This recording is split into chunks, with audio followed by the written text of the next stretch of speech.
Listener discretion advised. Fuck it, free speech, motherfucker! Podcast presents information based on theory and conjecture. Creator's purpose is to suggest some possible explanation, but not necessarily the only ones to the mysteries we will examine. Remember, everything that you hear from this podcast comes from sources on the internet, and remember, if it's on the internet, it should be taken with a grain of salt and judge it by your own discretion.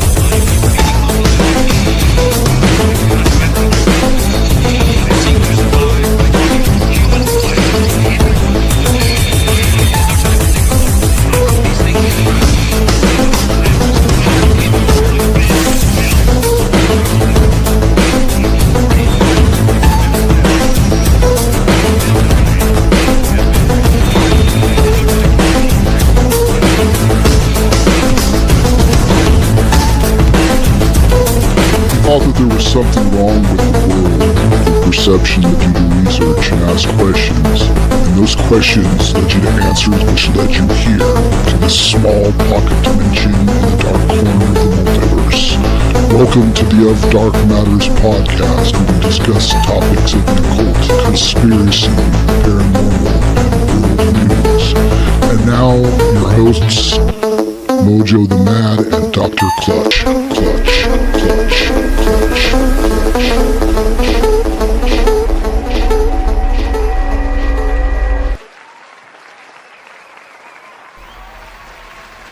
Good evening, good afternoon, good morning, or wherever you may be.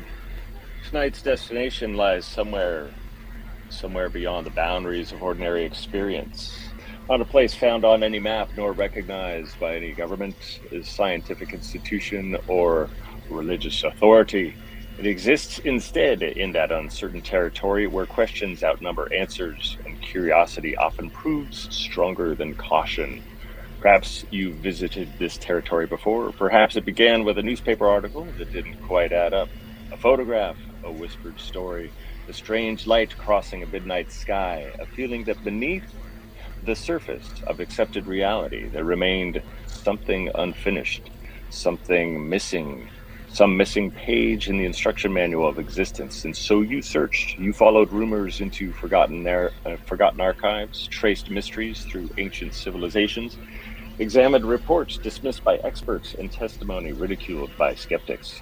You listened to the static between official explanations, and somewhere along the way, the static seemed to answer. The journey eventually leads here to a small broadcasting station suspended at the edge of certainty, a place illuminated by flickering neon, glowing vacuum tubes, and the stubborn refusal to stop asking dangerous questions.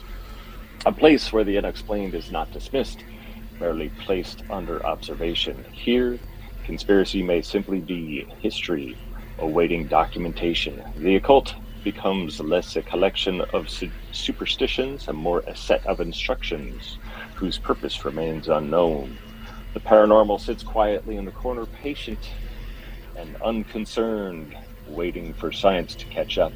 So settle in, dim the lights.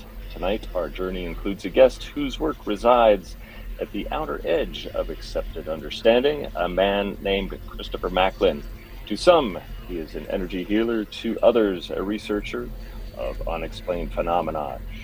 And still to others, a controversial figure whose investigations venture into territory most people would rather avoid altogether.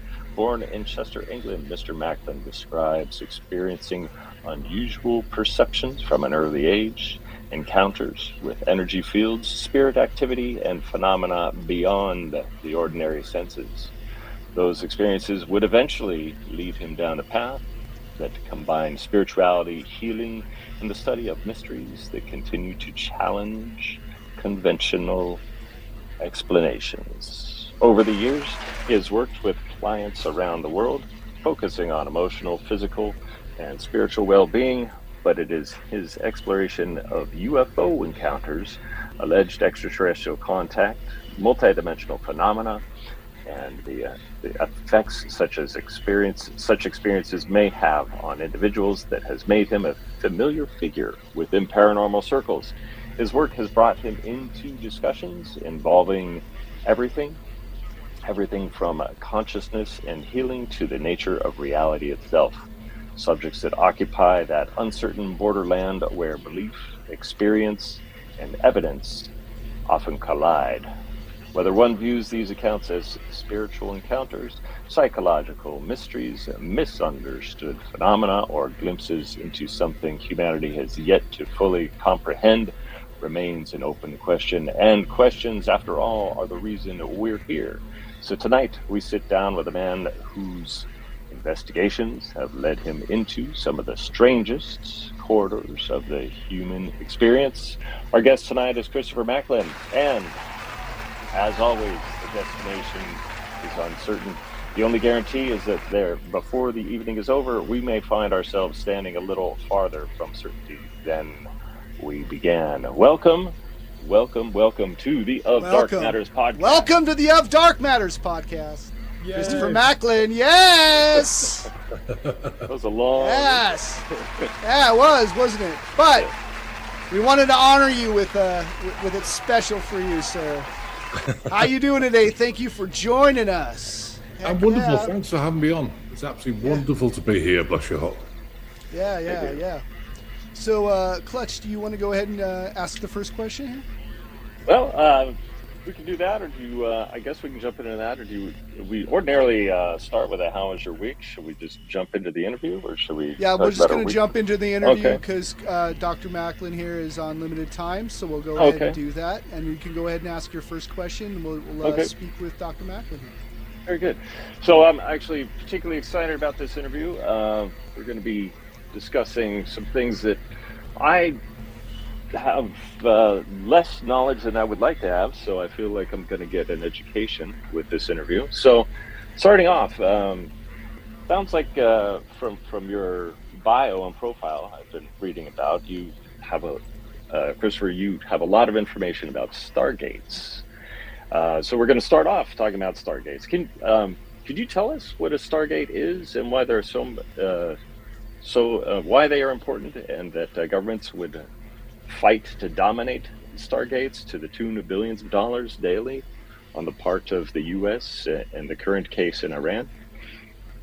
Yeah, absolutely. Well, stargates, they're basically highly advanced off-planet technology that serves kind of various functions, really. They're not only incredibly high-speed portals.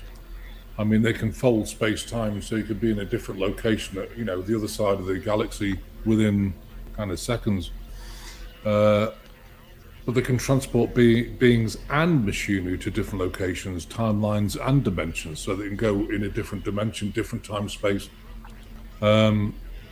They're always really built around kind of vortexes, because that harnesses the energy from the places and uses and distributes it in a positive way. So, that's important. What are these natural vortexes? Well, they're normally on ley line junctures, throughout the planet.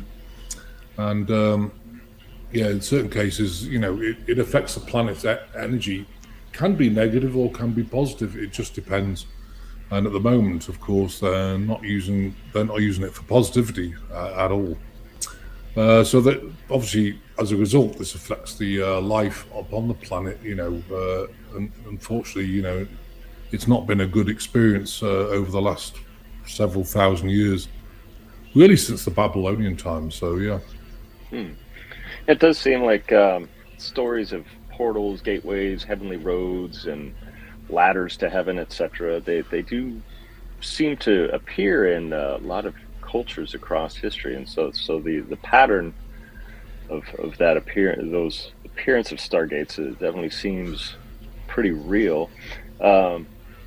So they're located around planetary vortices or ley lines. I've heard a lot about ley lines over the years.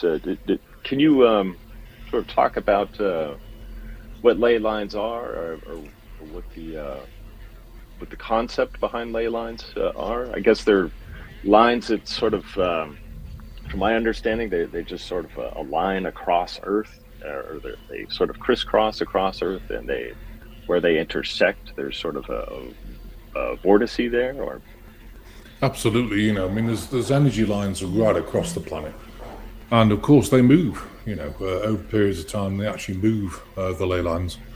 Like, for example, if you take the Giza pyramids, they're not as powerful as they ever used to be because they're off grid line, they're off ley line.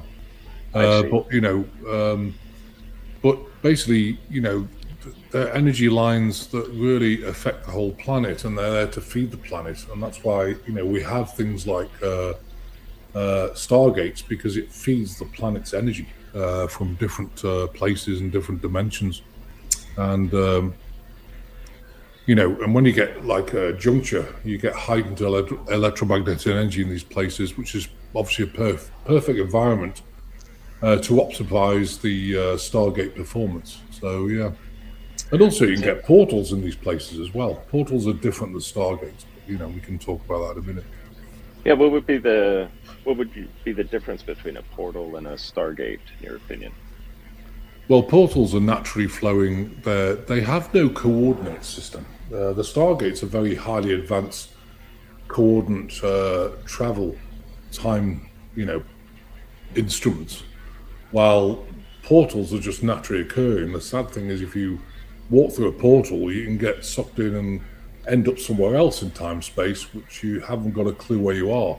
But Stargates normally use technology where you dial a coordinate in time and space, and then you'll actually come out the other side in that Stargate. So it's Stargate, different dimensions, or even in this dimension, but a different time, same space, or different space, same time.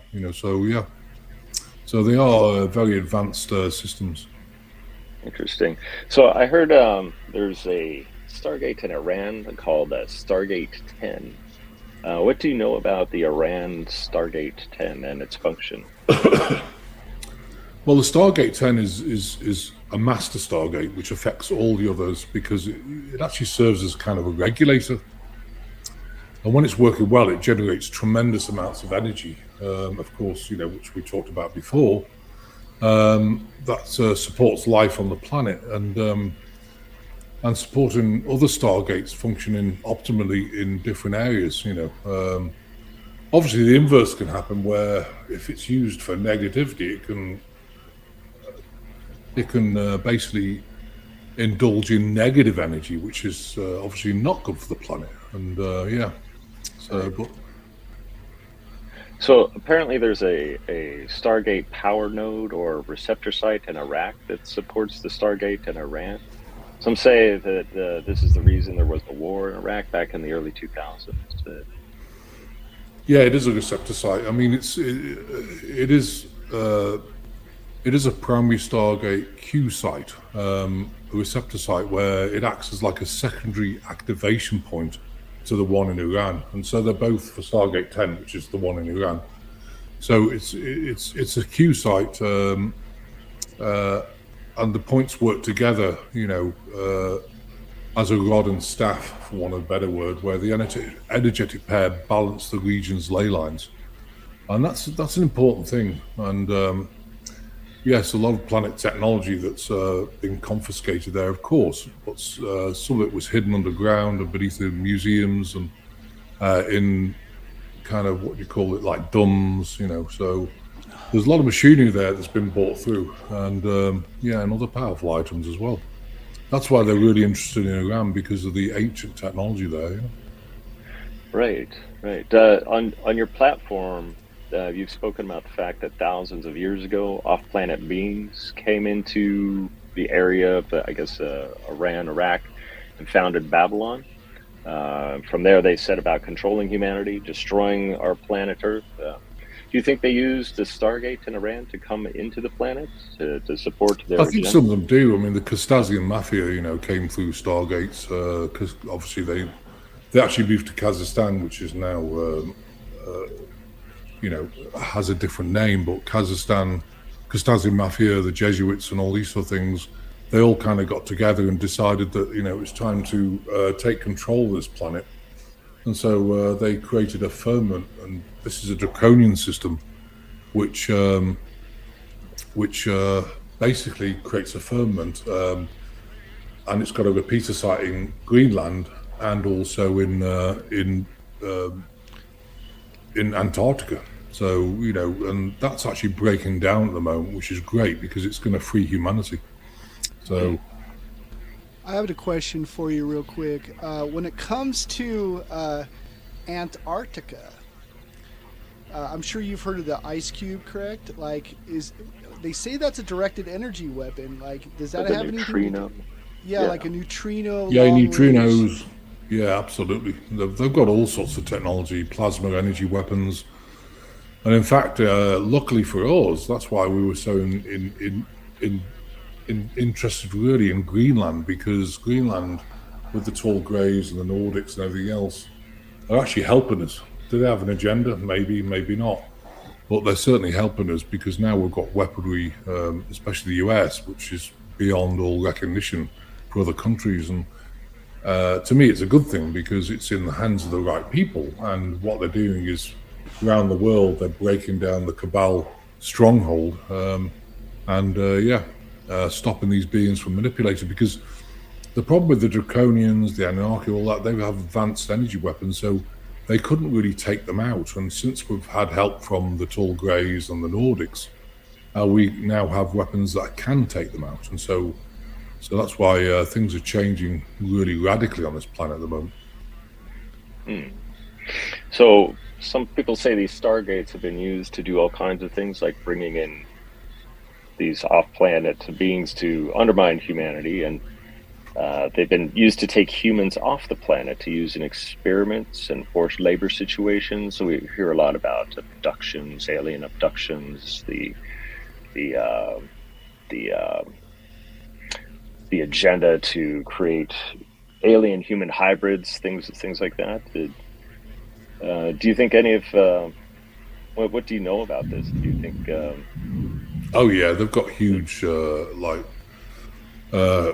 subsections underneath the planet where they've actually created like NPCs. They've been looking at creating slave humanity biological systems. So it's got a human body, but it also has like a draconian soul. So there's AI souls, and that's why probably 75-80% of this planet is non-player characters. They biologically look like human beings, and their biology shows that, but they have no soul.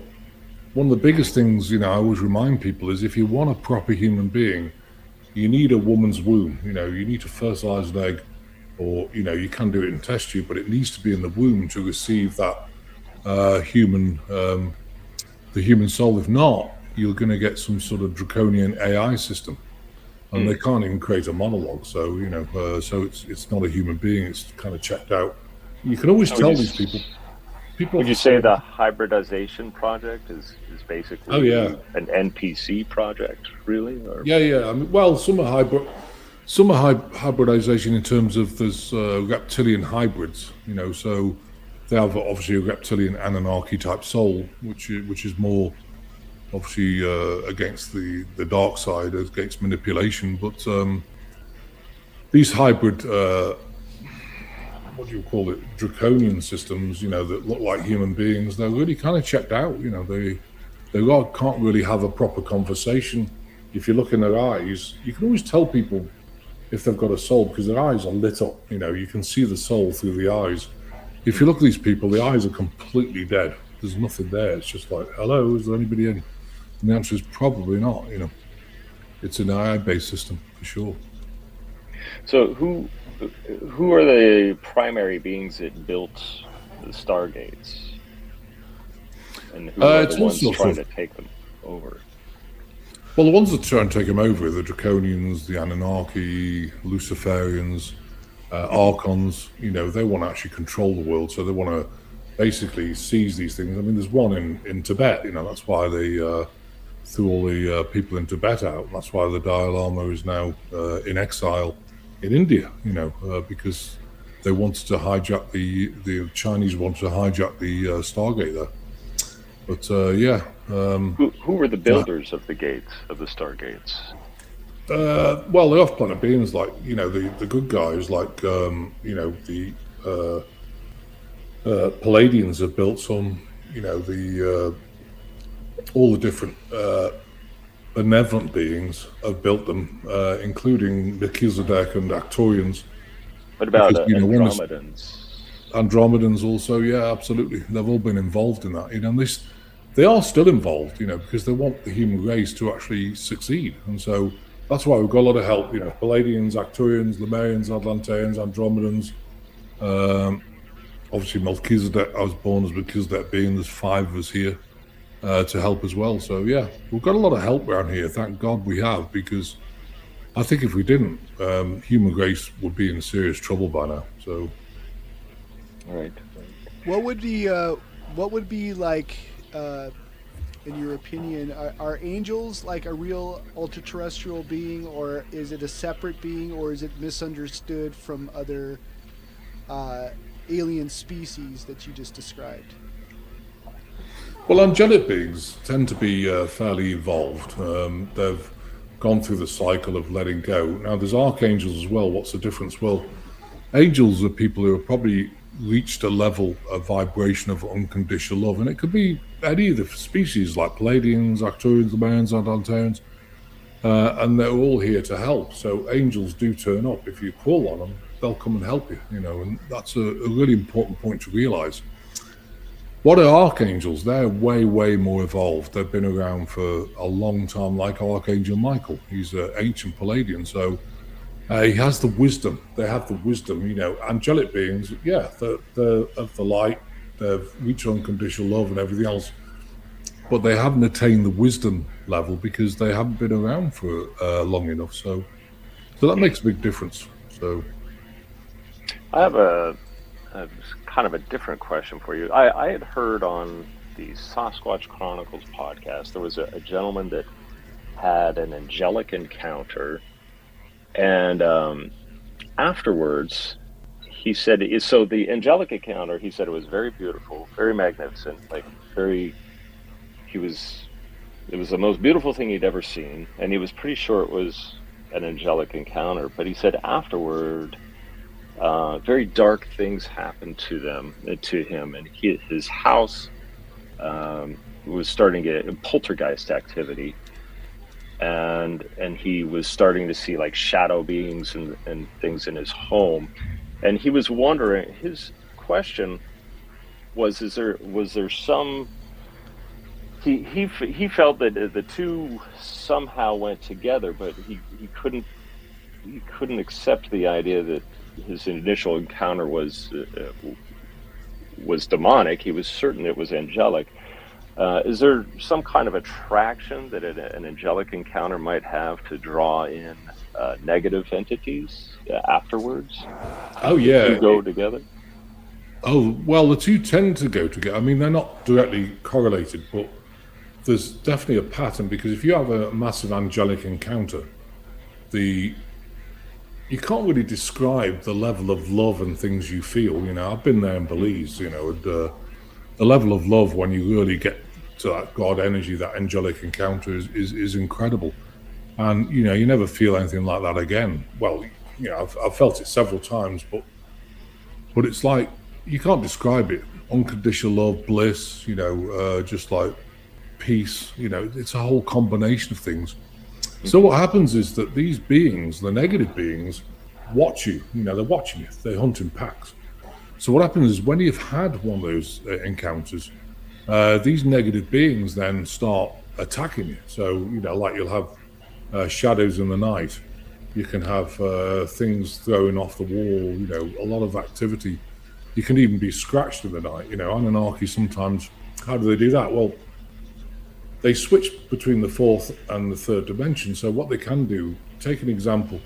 I worked on a very well-known radio host, and he said, I don't understand, you know, my wife's very slight and I'm 6'4", you know, and when she gets angry, she just literally turns around and throws me across the room. And, you know, said, how does she do that? You know, like 20 feet, not just, you know, like pushing him over, throw him across the wall, you know, to a wall 20 feet. He said, how can she do that? I said, it's not her, it's the attachment to her. So what happens is that, they can switch into this dimension. So if you have an argument, you're not focusing on just having an argument, and suddenly, out of the blue, you get thrown away. You look back and, how did that woman do it? It wasn't her. What happens is the entities can switch into this dimension for something like a fifth or quarter of a second. They can grab you because they're like 10'7" tall, throw you across the room, switch out, you look back, what was that? And it's a negative entity, like, for example, Anunnaki Draconians. They do that a lot. And so, and it really freaks people out because, obviously, was it adrenaline, from his wife? And no, it was the being attached to her. It suddenly detaches, throws across the room, attaches back, and then you can't see it. So, yeah, that happens a lot. So what they're doing is they're trying to scare you. So instead of being in that blissy place, they're trying to scare you, and you've got all this activity in the house. They're trying to, attack you. I mean, is this motivated by like envy or jealousy, maybe, or what? No. What they want to do is feed on the loosh of negativity. They want you scared. They want you depressed and everything else. They feed off that loosh. If you're all blissy and, oh wow, I've just had this encounter, I feel amazing. Oh, we're not having that. So they're going to attack you relentlessly. Lately, and this is from experience, because I work on about 2,000 people a week, including general groups, one-to-one, specialized groups. And what I'm seeing at the moment in the last, I would say, for like 4 or 5 months, the entity activity has soared.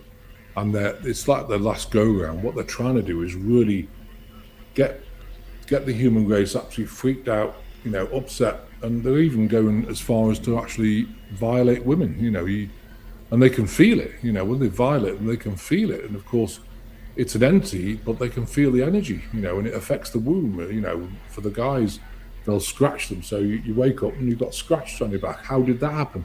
Well, again, Anunnaki, they switch into this dimension, they scratch you, switch straight out. You think, who was that? Well, you can't see it. I mean, luckily I can see through the veil, so I can see what's happening, but yeah. I have a question from our chat here from my friend Laura from Whispering Portals. She says she has the mark with the letter V and a circle in the center of the V with a line inside of the circle on her shoulder. This has been there for many times. She also has a map of Lyra on her leg. So she wanted to share that with you. She wanted to know if you knew what that meant. Well, I think it's I think it's a symbol to connect, the Lyrans and everything else. So that's probably her starseed family. And I would encourage everyone, when they're out there, to connect with your starseed family. What's interesting is when I first connected with the Melchizedek beings, I was born as one. So, and when I've been to Belize and gone to the Mayan temple called Cha'antafich, which is in San Ignacio in Belize, it blew me wide open. And after that, I was seeing visions of my past lives. And so I wanted to connect with my starseed family. I realized as Melchizedek, there's 5 of us here on this planet. And so I meditated and nothing happened. Okay, so, and that's 4 hours a day. Oh gosh. Sorry, we lost the power. Let's come back on. And then I meditated again, and then next day again, 4 hours and nothing happened. A week went by, 2 weeks went by. And it sounds brutal, but when you meditate, ask where your soul's from. Don't ask, where you're from, because it's too generic, because you've got bits of palladium, you've got bits of this and that, of DNA. Ask where your soul's from. So anyway, I kept meditating. A month went by. I think it was about 6 weeks before they contacted me. And what they do is they watch to see how committed you are, because they're not going to wait. It sounds brutal, but they're not going to waste their time with people who aren't committed. As soon as they see a commitment and feel that, yeah, you're really here for the long haul, they'll contact you, and then crazy stuff happens, and it's been an incredible journey. So, but please connect with your starseed, meditate with them. People say, I haven't got time. You've got to make time. I mean, I was doing it 4 or 6 hours a day for about 2 or 3 years when I was bankrupt, because I had nothing else, and it was just incredible. And they taught me my gifts. I got downloads of different things, and yeah, it was amazing. So the Starseed, is this like a network of, like a soul network, or what is? So it sounds like it sounds like there's like an eclectic network that you're part of. If you have a starseed. or soul family or something? Yeah. I mean, everyone's got a soul family. I mean, the average human being, where the soul from, it might be from Pleiades or whatever. But I think, for starseed people, what does it mean by being a starseed or an evolved person? It means you evolve, and you don't have to come back to this place and learn all over again. I mean, a lot of people have been back many hundreds of thousands of times. Who knows? I mean, I know I've been back here a lot, and I look for my past lives for the last 4,000 years to understand what I was doing then, to realize what I'm meant to be doing now. But starseed people down here, of which there's probably 1% of the human race, and the human race is only probably about 750 million people here. The rest are all NPCs and different, hybrids and everything else. So 1%, there's not that many starseeds here, but they needed a way. The universal rules are very, very strict. And that is that on this third dimensional world, not even Prime Creator can interfere without asking for help, and the same with the starseed people. So what happened is that they think, how do we get over this universal law? Oh, let's seed some star people down here, starseed people down here. So they're more evolved, so they're going to understand it. And they're going to say, hey guys, we need some help down here, and they're going to pull help from the ethers down here. People think it's the opposite way you should ascend. Right here is where we need the help. So, some people have reported that the CERN project, CERN, CERN project in Switzerland, can also function as a Stargate. Is that? What are your thoughts about CERN? Is that also a Stargate? It's not a Stargate. It's a portal. It creates portals. The problem is that it's unregulated. You can't travel through it. I know a lot of people. A lot of people have kind of disappeared. I mean, I actually went down to Switzerland. This lady wanted me to go and see CERN. No, I'm not interested, because when a hadron collider, when it's going like the speed of light, and everything else, it's going to create this magnetic energy which is going to open a portal. But it's a portal. What do portals do? Well, you walk through one, you don't know whether you're going to end up the other end. It could be in the 15th dimension, 8th dimension. It could be freezing cold in Antarctica. It could be anywhere. And I think it's a very dangerous system. When they create these portals, do these portals like float around the planet? Like what? So I guess the CERN project is a hadron collider. So they're smashing particles and atoms or whatever together, and so that would create portals. What happens to these portals as they're created? Do they disperse, or are they sort of localized to Switzerland, or what happens to portals? No, I mean, what happens is that it creates a portal, and of course the speed, it's made the speed of the electromagnetic speed of light of the actual particles itself creates such a magnetic structure that the portal opens. When they switch it off, the portal closes. So interesting. So it's so it needs that magnetic energy to break through to a different place, but they really don't know where they're breaking through. So when people disappear, I know quite a number of the scientists. When I spoke to this lady, and she had some researchers and scientists there, and they don't know where they went. Well, of course they didn't. They just opened a random portal somewhere, and the other side could be anywhere. So, but with Stargates, sorry. I just switched it. Add the stage. Oops. I was trying to switch back to you. I got you. Finish what you were saying. I'm sorry. I apologize. I apologize, sir. I was trying to. I didn't know if you were done. I had a question from someone in the chat real quick. I didn't mean to lose your train of thought. I meant to put you on stage, and it removed you. I apologize. But I got you on there. We're back. Okay. We're back. So this from Jamie Fenderson in our chat, I would like to ask directly, Mr. Macklin, what is your view on the benevolent creator spirit, and his grace? Have we reached the light of life breathed into us? That's what he wanted to know. That's interesting. I think, what's my view on the benevolent creator? Well, Prime Creator, there was a lot of help in creating the human race. It's got different, it's got over 57 DNA, from different species to create the love being we are here. So they kind of created us, but there was also a Prime Creator that created the third dimensional world as well. So it's kind of connected. Melchizedek beings are connected to Prime Creator as well. So it's all Prime Creator stuff. And to me, I mean, people often say, well, where's God? Whatever you call God, Prime Creator, source of all it is, I define it as God, Goddess, Prime Creator, source of all it is, because it's everything and everywhere. But I think, Prime Creator, again, the universe is ever expanded, so it's just more creation on more creation. There's infinite dimensions. People think there's 9. No, there's not. It's infinite, and it keeps expanding. Everything keeps expanding, and that's very hard for to get our head around. But the Melchizedek beings do work with the Prime Creator, and they created the Akashic records, which is interesting. Why do they bother with that? Well, because they knew that on this planet somebody would create a time machine and go back. If you didn't have a record of your timeline, and you were locked on that.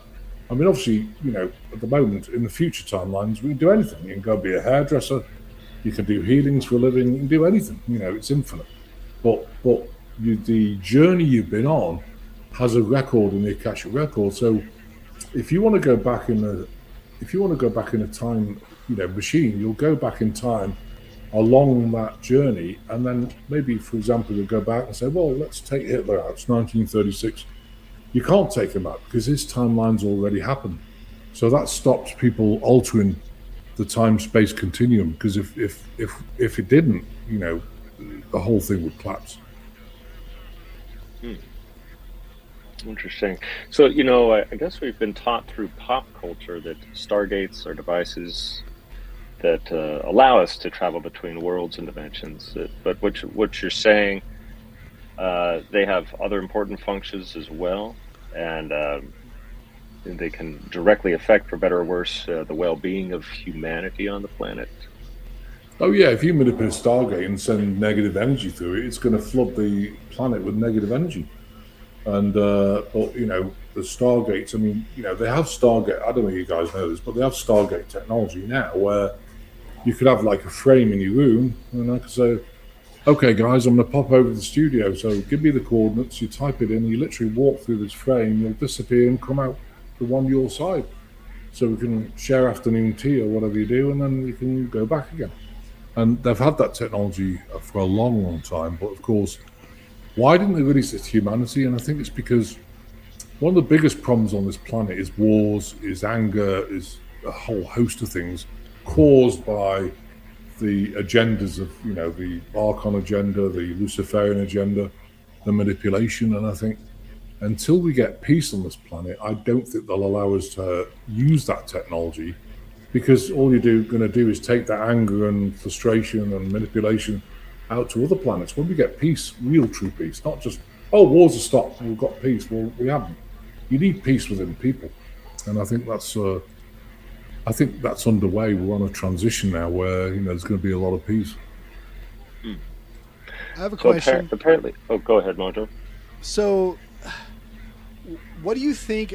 Okay, what is your thoughts? Like, I've heard about this in conspiracy channels. I've seen a video where they look to appear to have shown the body of Gilgamesh, and then another story popped out that looked completely different.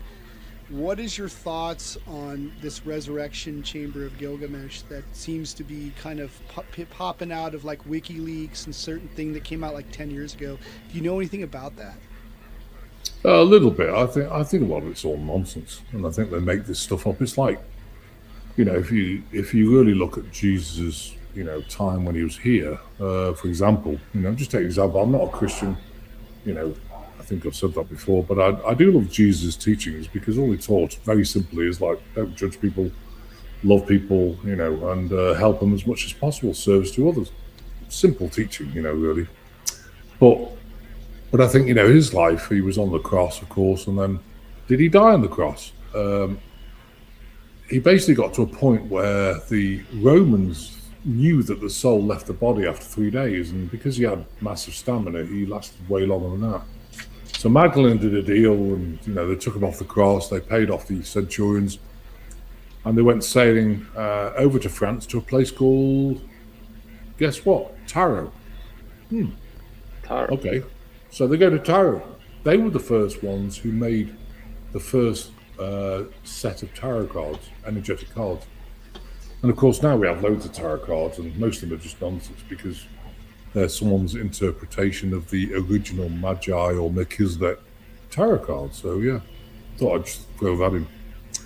So all is not what it seems, you know. So like I say, we've had Syrian wars, we've had Martian wars, we've had Atlantis fall. Obviously, there's a war with the Grey Reticular wants to take over the planet or use our planet, which they've been doing, and it's all starting to come to an end, you know. So yeah.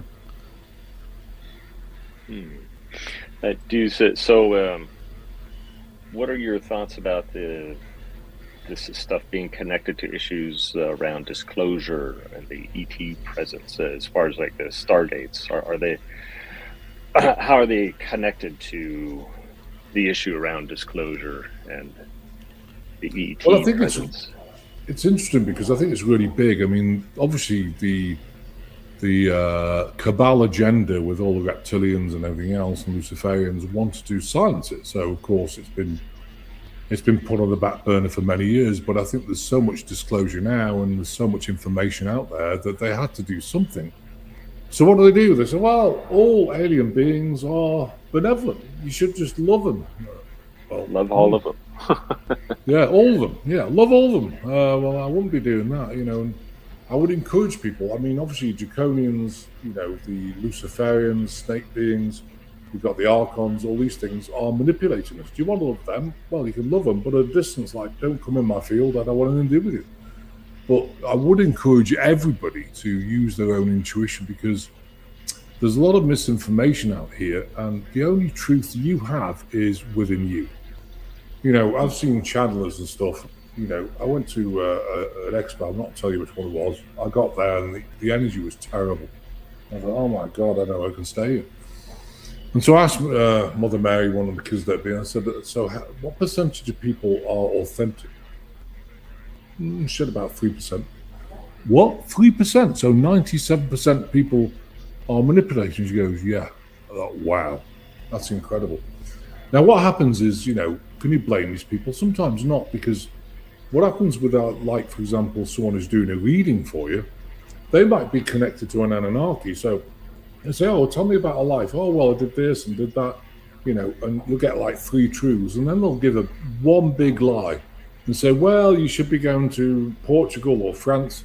You should be buying that house with the pink roof, red doors and something, you know.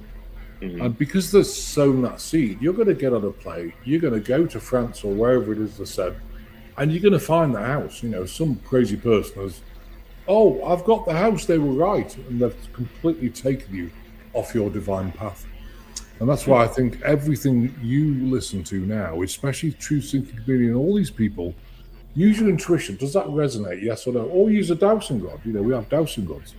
Use a dowsing rod. And if it's not, then, you know, go with your first intuition. If it feels off, it is off. You know, I think it's really important. Have you seen a Stargate, or have you been on a Stargate at all? I've seen the technology. I was in a meeting actually with a princess lady from a different country. I can't tell you too much. And there was a CIA operative there. It was really interesting. He had a briefcase and he said, you know, I said, well, what's that? He goes, well, I'm just going to show you what Stargate technology is. So he said, see that vase? And he got in his briefcase, dialed the corner, and he said, I'm going to move it over there. And it just went over there. He said, that's an idea of Stargate technology, but no, I've not seen the actual. I know they're there, and you know, I've got a lot of friends who are very high up in military facilities or research facilities. I've also remote viewed them because some of these, you know, things like in Antarctica, I've remote viewed down there, and they do have them. They literally walk through them, and you know, imagine, you know, in a world in the future, and it's going to come. You know, is it 5 years, 10 years? Who knows? But imagine worlds of future. Well, I want to go to Jupiter for the weekend, you know. Let's have a look. You know, you look at the brochure. Okay, we're going to this hotel. So you just literally dial its coordinates, walk through with your bags, and you're in that facility straight away on Jupiter. So we have that technology. It's just not been released yet, and it won't be released. Like I say, until they get true. It's not just about. It's about peace within people, so that they're not taking their anger and things and, you know, tumultuous behavior into a different planet. They've kind of been suppressed, and that's from Galactic Federation. They won't allow it. because there's enough tumultuous things going on in the universe without having the human race spreading out and adding more to it. So so when we do get peace within us, not just peace like, oh, the wars have ended, we've got peace now. Well, we really haven't. There's still much divide that's got to be resolved. So yeah. Interesting. So do you do remote viewing yourself? Are you a remote viewer? Yeah, I do it all the time. I mean, I do it when I do healings, because I look in people's bodies and say, oh, the liver looks sick. Oh, the intestines are backing up. Heart doesn't seem to be pumping properly. And then I obviously ask the beings, okay, what is that? It's AFib, or it's this, or it's that. Yeah. I've done remote viewing. So you're I've heard you help people remove different energy attachments and things like that. Do you use remote viewing to do that, or? Yeah, I do. Well, I normally look at them and say, oh, you've got an anarchy attached to you. How old is it? Maybe it can be like years old, like 1,500 years old, 1,200 years old. And okay, you're going to remove it, and people feel it. And I use portal systems as well. I create portals from the ultimate dimension where the Melchizedek beings are, and put it around people and bond it into Merkaba fields. If you don't know what a Merkaba field is, a Merkaba, it's an 8-pointed kind of, it's basically the ascension vehicle in our body. We have 3 Merkaba energy fields that contra-rotate. So, and by doing that, we can get the Melchizedek beings through and actually work on the body. It's called psychic surgery. And we work on cancers, we work on Morgellons, we work on Lyme, AIDS, Agent Orange, all types of stuff. And it eradicates it. Yeah. Interesting. So are you, as far as like things with like chakra systems or tree of life systems or energy systems in the body, or do you have a preferred, I guess, preferred way of viewing people's energy systems when you remove negative attachments? And oh yeah, I always look at the energy system, the biofield, see if their biofield's bright, which is part of the aura. But I also look in the chakra points. I mean, one of the central chakra points, which all the others bleed into, is the heart chakra. And the problem is nowadays, so many people, they've had a tumultuous life. I mean, I've had a tumultuous life. My dad was a crabby old shit most of his life. He was angry and threw us around. And then when I was getting a degree, oh, you're too thick to get a degree because I've got severe dyslexia. I'm great at maths, brilliant at maths, but spelling, you got no chance, So, and so I got a degree, and then you say, oh, you're too thick to get a master's. So I got one of those, and I got some PhDs and different things. And I did the opposite. So I thank him for the blessing of being berated all my life, because it's pushed me into doing things that I probably never would have done if I had a cotton wool ball around me. So yeah, so it's been interesting right now. We have a question in our chat from Swamp Dog Lawless 88. What do you think of the role of the shaman in ancient cultures? What is your views on shamanism? Oh, I think shamanism is good. I think the problem is, I've worked a lot with Native Americans, and one of our prayers, I don't like the word prayer, one of our maps of intent, if you go to our website, have a look at the prayers on there, maps of intent. And I think they're brilliant. I mean, some of these medicine people, the problem you've got is that they use a lot of herbs, and it's great, brilliant, natural healing. And they also use energy. Now, some of the energy modalities don't work so well now. Why is that? Because they're stuck in this third dimensional world, and the third dimensional energy is collapsing. It's getting really bad.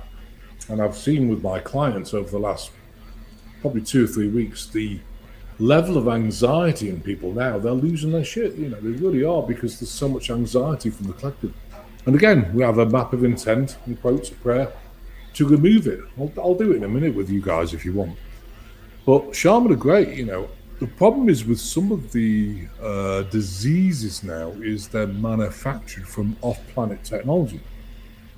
So what does that mean? Well, there's no herbs or stuff on this planet that'll take care of it. Things like Morgellons and, HIV, AIDS, Agent Orange, all these things, Lyme disease, you can't get rid of it because there's not enough powerful plants to do enough to actually eradicate the stealth pathogens or the nanotech, so yeah. Interesting. So your website is globalenlightenmentproject.com, and it looks like you have different healing services. And what is can you explain the Global Enlightenment Project, or when did you put this together, or when did this come about? Well, I came here in 2010, and we opened Christopher Macklin Ministries Incorporated. So we opened the ministry and then build it, they'll come. So you're sitting in the office. Where are they? And I remember asking Mother Mary one day, where's the people? She said, it's within. Get out there. Oh, gosh, okay. So I went to my first, one of my first small venues, which was actually in, I think it was Rogers. And I went there. There was a speaker there, well known.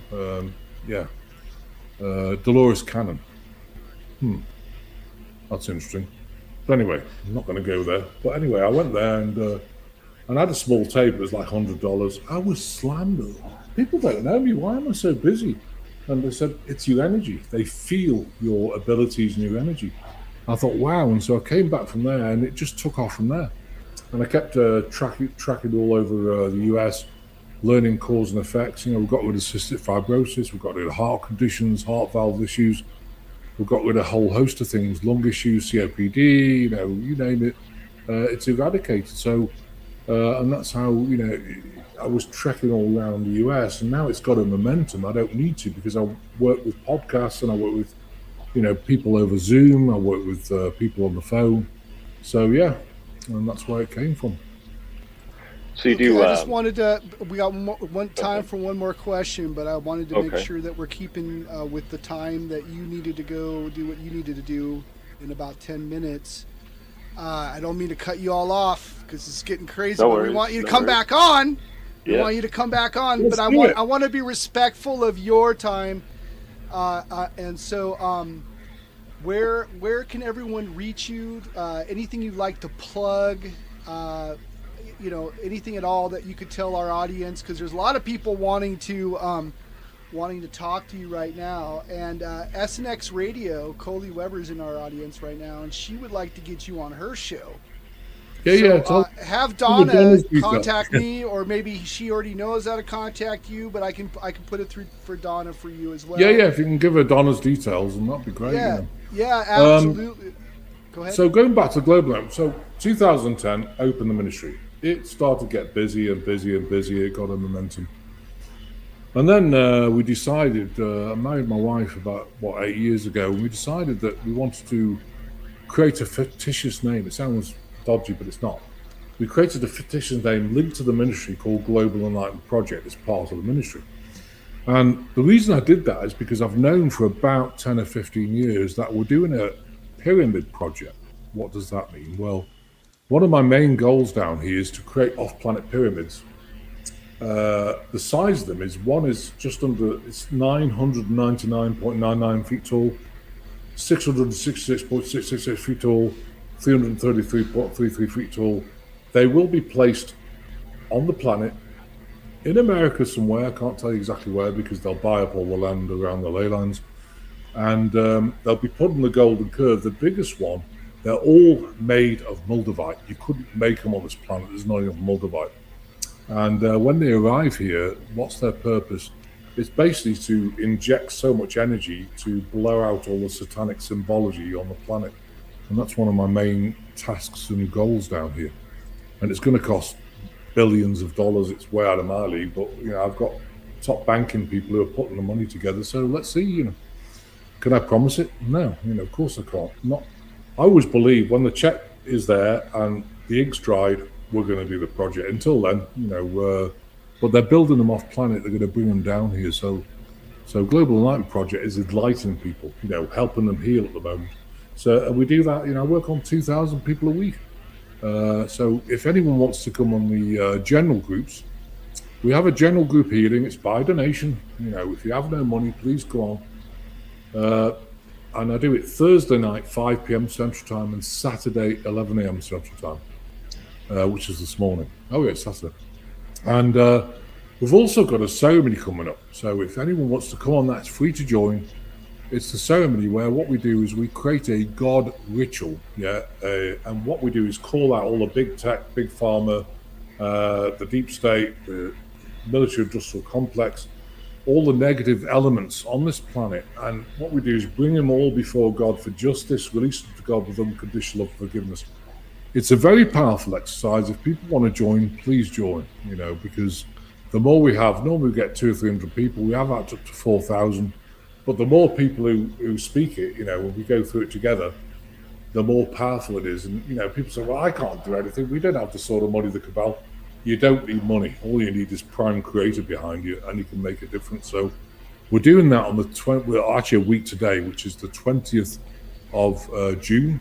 And my wife will be there on there. I'll be on there. We're hoping to get Mike Jaco to stream it as well. So we'll see. But if you want to sign up for it, it's on Zoom as well. And so, the more the merrier. Please join, because, if you do care about this planet, the child traffickers, molesters, all these people, the cartels, everything else gets called out. And then what we do is, once we've called it all out as a map of intent, we reinstate it every day for 120 days. So that thing, what you've created, that power, is going out every single day. And it does break down the satanic stuff, believe you me, it has helped. Wow. Well, it was a real honor to have you here. And I will send Coley your information. I'm going to let you go ahead and do what you got to do, because you need to be somewhere here in about 4 minutes. Can I do one more thing? I just want to do that. Yeah, of course. This is your time. Like, we're here for you. Like, you stay as long as you want, really. Yeah. I just want to do that prayer to remove the collective energy, because I know people have been really struggling with anxiety over the last 2 or 3 weeks. And, because of human resonance, we're releasing a lot of emotion. But the anxiety on the planet has been off the charts, and people are really kind of, oh my God, I've got palpitation, everything else. If you got that, so if you want to do this with me, it's a map of intent, and it goes like this. So if you do the hand things, gestures as well. So I want you to say, I am of God. I am of God. I ground myself to the earth. I ground myself to the earth. And then get your hand and say, dear God, this collective energy. Collective energy. Dear God, this collective energy. Within my emotional body. Within my emotional body. Is not for me to process right now. Is not for me to process right now. Right, so go and grab it. Okay. Turn your hand around and say, therefore, I send it back to you, God. I send it back to you, God. To be transmuted and dispersed. To be transmuted and dispersed. In only the way you know how. And only the way you know how. And only the way you know how. We thank you, God, and send you our unconditional love, so be it. We thank you, God, and send you our unconditional love. So be it. Did you feel that? Yes, I did. Well, keep doing that several times a day, you guys. If you've got palpitations or you feel tight chest, keep doing that. It's a very powerful prayer, and it really helps. And Yeah, may the Creator's love be with you, Dr. Christopher Macklin. Oh, I love you guys. Thank you very much for having me on. All right. We want you back on, so we'll contact. Let's Donna, do it. and I'll make sure that you get my direct email too. All right. Okay, so lovely. Thanks for having me on. It was so great to have you on here. God bless, guys. Thanks for listening. Thank you. Have a good day. All right, for those that are listening in, that was Dr. Reverend Christopher Macklin, and that was our interview. But we're not done yet. No, we still got a whole hour. We thought we had 2 hours with him, but unfortunately we only had an hour. So we're going to take a little interlude break so you can enjoy the music, you can enjoy some art, and then we got some stuff in the news that came up. With all the interviews that we've been doing, we had a little time to come up with the news, but we did get some more news, and there's been some stuff. Lots of stuff on UFOs. There's a movie out there called Disclosure Day. What the hell is going on? Did it show UFO? I don't know. But without further ado, ladies and gentlemen, we're going to go ahead and take a little interlude. So it's going to only be an 8-minute interlude. It's one that we do. But we got to take a little break, too, and recuperate. Hey, Dr. Clutch, Yes. Ring me during the interlude, please. Thank you very much. All right. All right. All right, everybody. Here we go. We'll be right back after this short break.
Now back to our scheduled program.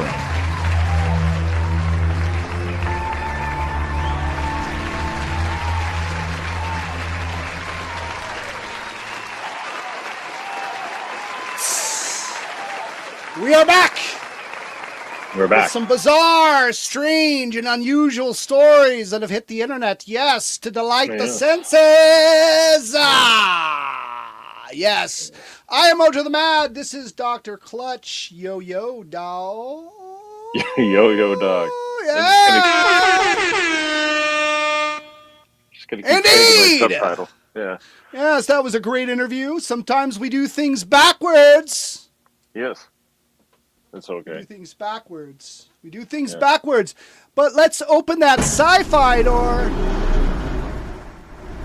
and get into some weird news, world news. Welcome, ladies and gentlemen, to another edition of Weird News! World News.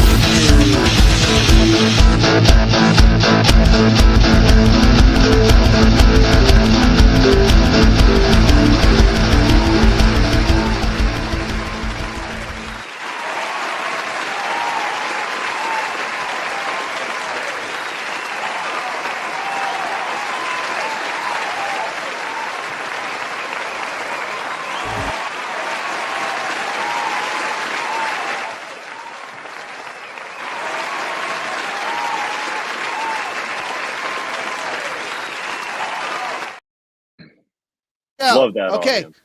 Yeah, they, it's a live audience. You never can tell what's going to happen. Hey, Yoda, you in the audience? Yeah. Yep. Good to see you in the middle. Good to see all these transdimensionals in our audience. You know, look at that couple right there. A couple of robosexuals. Yes. Indeed. Robosexuals. Oh, okay. So we got some news here for you. Am I freezing up here? You just hearing my voice? Yeah. No, you're not freezing up. I hear you. Okay. I hear you loud and Okay. clear. Looks like there's a little bit of a lag, so I'm going to take myself off and allow you to take the stage, sir. So here we go. Let's step into that lab and get started. All right. Didn't we already step in the lab? We already opened the sci-fi door. We did open the sci-fi door, and here comes the lab. There you go. Oh, the lab. Yeah. Just around the corner is the lab. I was stuck at the doormat inside the sci-fi. So, yeah, do you give a crap about the 2026 FIFA World Cup? No, not really. Did you have any idea that it was like almost here? No, I had no idea. neither. But I did neither. know that there was Almost some weird there. symbolism going on at the opening ceremonies, though.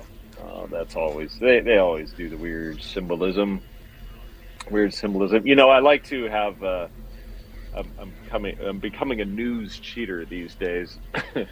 By that, I just have AI. I just ask it, hey, what's going on? And it'll give me a top 10. And you know what? It's like the same top 10. Like every time, it's like U.S.-Iran deal, Israel-Iran tensions, AI becoming a national security issue, AI arms race, AI and jobs, data centers becoming a flashpoint, AI companies warning us about AI while building AI, massive AI IPO activity is brewing, which is actually kind of different. Initial public offering is what that is about. And then global energy and shipping, it's the same shit. It's kind of been it's been that way for the last 4 months, with a more ramping up to AI concerns, and then added just a consistent, can you give us the same psychological operations like they figure if they just give us throw stuff out all the time, we're not going to get totally confused. Yeah, and then added the FIFA World Cup is the number 10 thing to be on my radar, but everything else is just shit. Everything's the same shit I've been hearing for the last 4 months, since the beginning of the year, really. Or since the Iran war happened, it's just been the same shit. But I'd have to agree, man. There's not. It's the more things change, the more they stay the same, right? I did notice my local gas prices are lower, but you know why they're lower? Because we're using our oil energy reserve.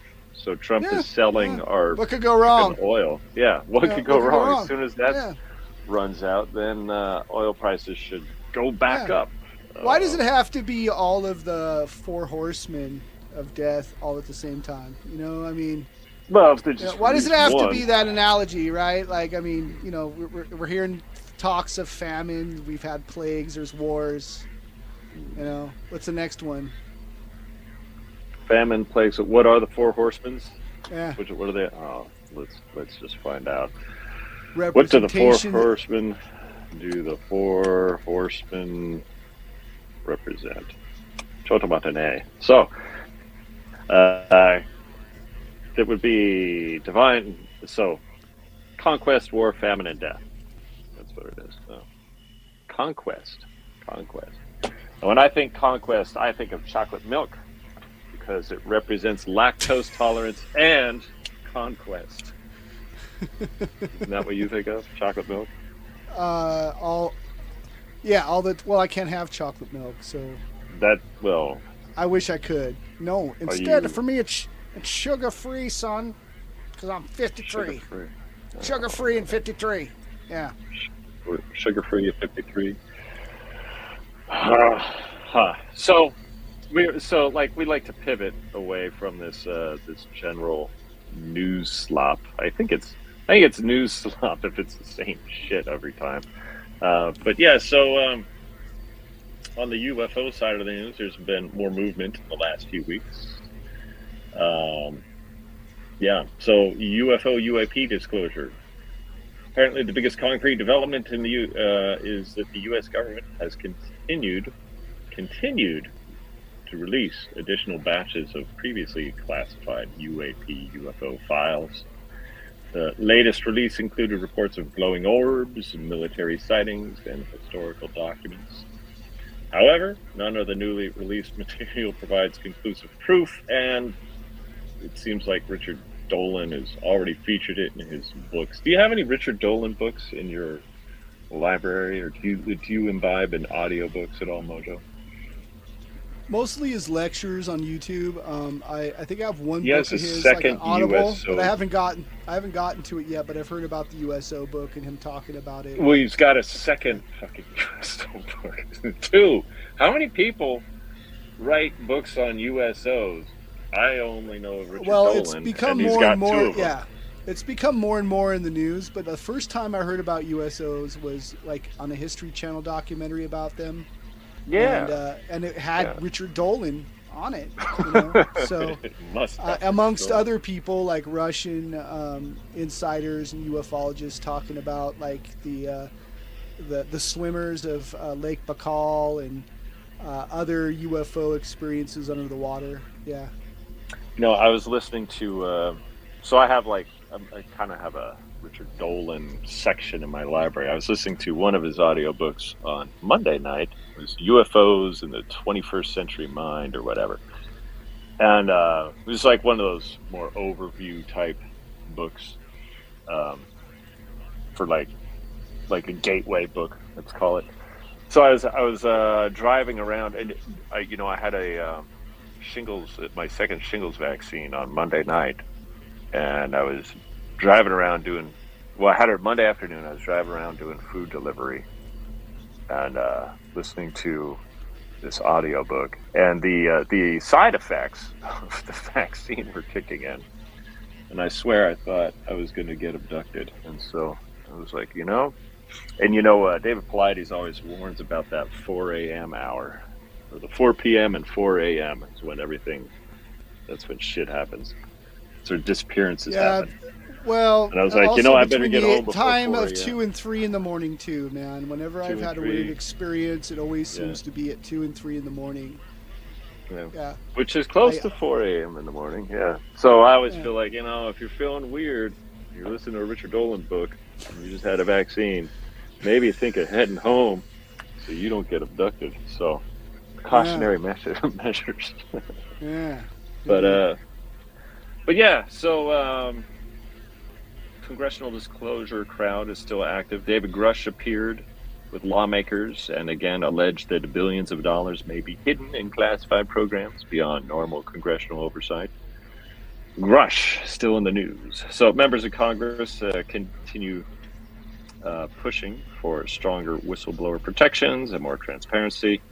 There's a lot of stuff on this over at the New York Post. They have a couple of articles, one about the whistleblower claims and also more David Grush. There's a David Grush article over there from June 11, so a couple of days ago. So the assessment here is, looks like Congress is still has a hard-on about this, at least some of Congress. And whistleblower movement is still alive, as far as whistleblower protection movement, and more documents are being released. But we're still looking for that smoking gun. However, if you're looking for a smoking gun, the latest fun smoking gun, if you're into smoking guns, no double entendre there. Yes. Virginia, Brazil. Virginia. Yeah. Virginia, Brazil. That's something that came it's like forward. The yeah. 30th anniversary cycle is bringing renewed media coverage. It's because of the movie Age of Disclosure, man. Not Age of Disclosure, but A Moment of Contact. Moment of Contact by James Fox. He brought it back. He he did 2 movies about this. And he actually found people that were involved, including the surgeon, like in part 2, who was so there's a part 2 examining. Yeah, excuse me, that was weird. There's a part 2 where they talked to the surgeon who treated the alien in the emergency room. Yeah. And dealt with the wounds that I think one of the soldiers died. So when you say a part 2, like another movie, a follow-up movie? Yeah, it's all free on Tubi right now. Yeah. Really? Free on Have you Tubi seen right it? now. I've seen the first one, and I was also aware of what happened in Brazil back in the 90s. It was like 93, 94, 96. 95. 96. So it was happening in 96, off, so this is the 30th anniversary. Yeah, I remember it. It was documented on a TV show called Sightings that was like kind of before the X-Files, kind of thing, but it was actually dealing with the paranormal, and it was like the show of the 90s. And that's how I'd heard about Virginia, Brazil, on top of like History Channel documentaries. But I also heard about the Colares incident too, which is another really interesting incident where apparently the UFOs took samples of blood using a laser, a directed energy weapon, on the populace of Colares, Brazil. Yeah. But yeah, Virginia. My take on the aliens that they found. My take on those aliens is they didn't seem like the sexy, sophisticated Pleiadian cool guys you want to shake hands with. They just seem like short, squat, funny looking, kind of innocent, kind of scared. They just kind of looked like, they didn't, you know what I mean? It was like, it was just like, it would be like wandering into a slimy panda bear or something. Well, no, you know what it reminds me of, man, when I look at it, like, and someone we're probably going to try to get on the show is Dr. Reed. His Dr. videos Reed. that were out there, the aliens look real similar. There are some differences, but the same skin color. Yeah, like there's videos about like this guy. He was living in Western Washington, I think Shoshone, Washington, and his dog was attacked by an alien, and was killed. And he like bludgeoned the thing and like stuck him in a freezer, and like he took a video of this thing. The alien stuck a dog in a freezer? How would the alien pictures know of to this stick shit. a dog in a freezer? No, the alien didn't stick the dog in the freezer. Dr. Reed took the body of the alien where he smashed it with a tree branch or something. I don't know. I don't know the whole story other than like I remember the alien body's in the freezer. Yeah. Okay. So you made it sound like the alien put the dog in a freezer. Sorry. Yeah, my bad. I'm trying to communicate this like through memory and like what I know about it, but it's a compelling case. Yeah, I think so. I mean, it could be like take what you believe yourself, right? And if you don't believe it, go ahead. And the other thing I remember about the Virginia incident, this is stuck with me, and I'm sure we've probably mentioned this before, like on Podbean episodes, but may as well re-mention it again. So they had this oily slime covered on them, and the theory I don't know. was, I mean, they say they smell like sulfur or something yeah, like sulfur. the theory is, the theory is that is,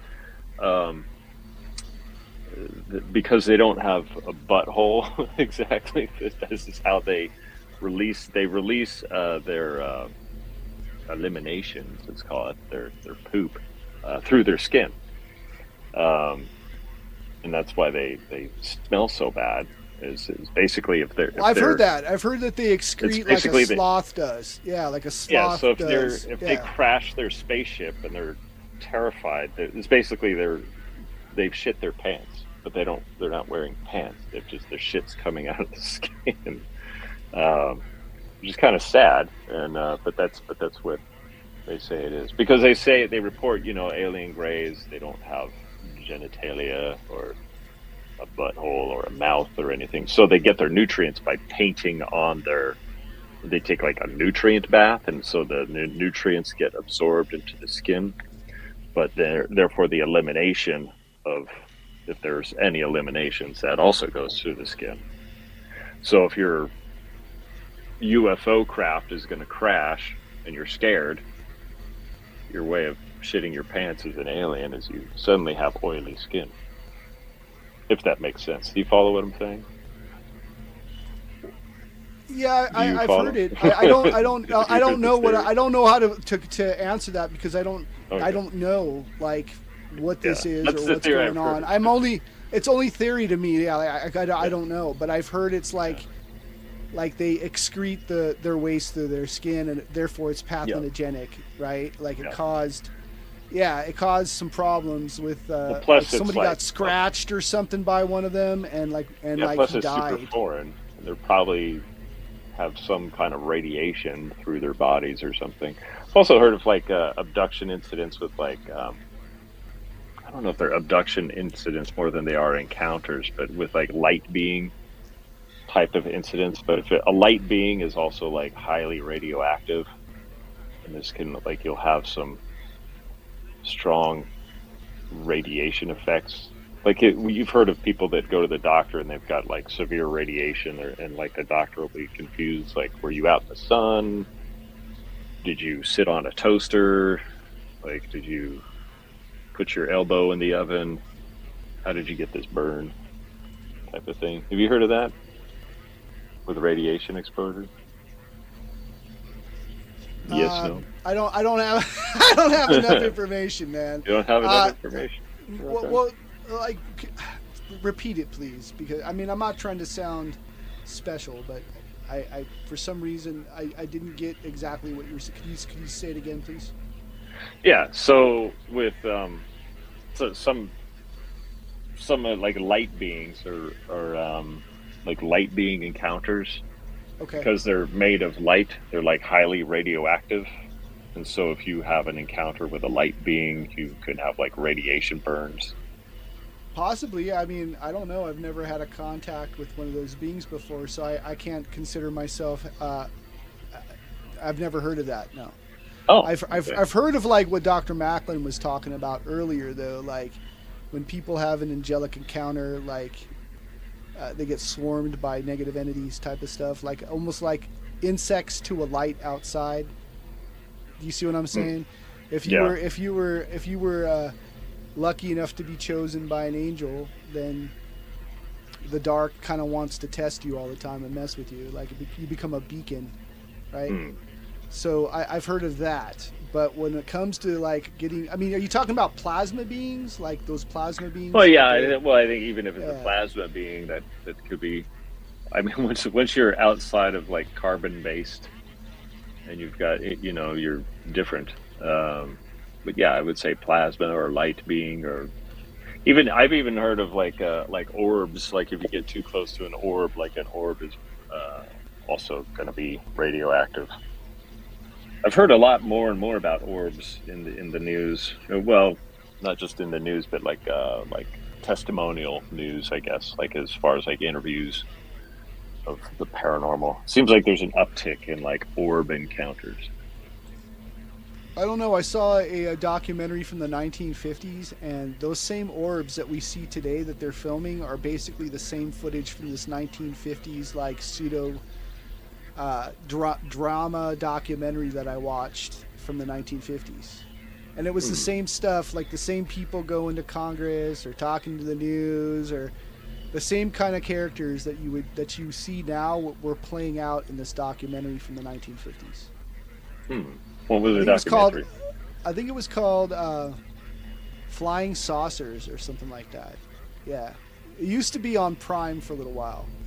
And it was very like, like anthem-esque, like dun dun dun dun dun dun, dun, and like there are people walking around who's starting to see flying saucers, and you see some chick like wearing a silver like mini skirt and a 1950s like UFO flying. That's what I go hat. For.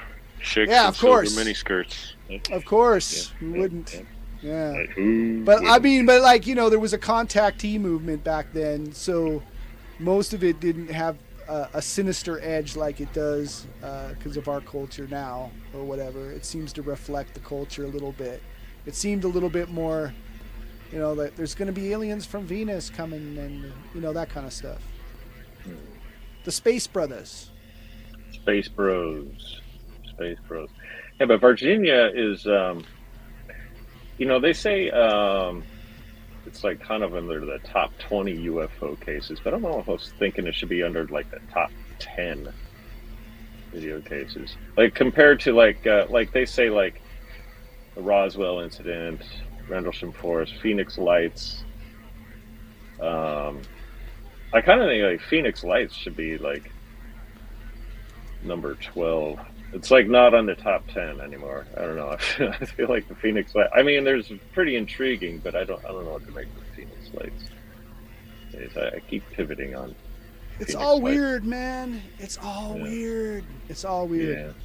Like I mean, when they were starting to talk about, like, I never thought I knew they were going to push for this, right? Like this disclosure based on what happened in Brazil, though. I knew they were going to push that. They were going to use that as their proof. And You think it's because it's newer, as opposed to like Roswell being older?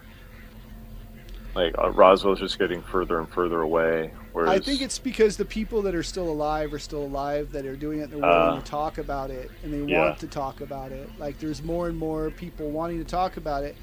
Like, I'm not saying that, like, when I question or theorize on things that may be here man-made, it's not that I don't believe in some stories that are very odd and strange. I mean, if you go and you watch that documentary and you see like the way these people were acting and how they remember it, like, that you get the feeling that they're not lying, like, especially their background, like in comparison to, like, I don't know, I mean, some stuff that seems to be thoroughly integrated within like the UFO community, being like, getting misinformation and that kind of thing. Like, this could all be just one big psyop, but this one seems believable to me. It really does.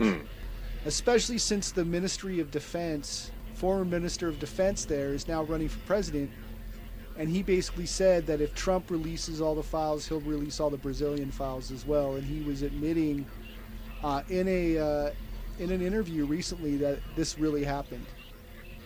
Yeah, you're talking about the Brazilian Defense Minister Aldo Rebelo. Yes, sir. I am. Yeah. So yeah, they're saying Rebelo publicly stated he believes the crash and recovery did occur, and so I guess these stuff like that happens. You get more circulation about it in UFO circles, for sure. Yeah, you were mentioning earlier also that you found this intriguing article about Israelis fomenting the American culture war. Yeah, at least that was put out by James Lee 5150, but it seems to be connected with like counterintelligence trying to sow chaos and division and stuff like that. Yeah, if you don't want, go ahead. Oh, well, yeah, it does seem like Israel is becoming quite the dividing line inside the United States. I wonder, though, if they're really, I think it's just the culture war is just automatically happening. I think, I don't know, you can just blame Abrahamic religions for just, I see it as almost Darwinistic. Because there's just for example, like the polls that show shifts in public opinion, and like an increase in like now it's like people talk about Israel, it's like an Israel debate, and so there's more like increasing debates about Israel, and it's arguments about identity, nationalism, free speech, immigration, religion, foreign policy, all that stuff is like happening more, so there's more of it, but it seems to me it's just it's not like Israel's when empires start to are, collapse, their secrets get revealed, man.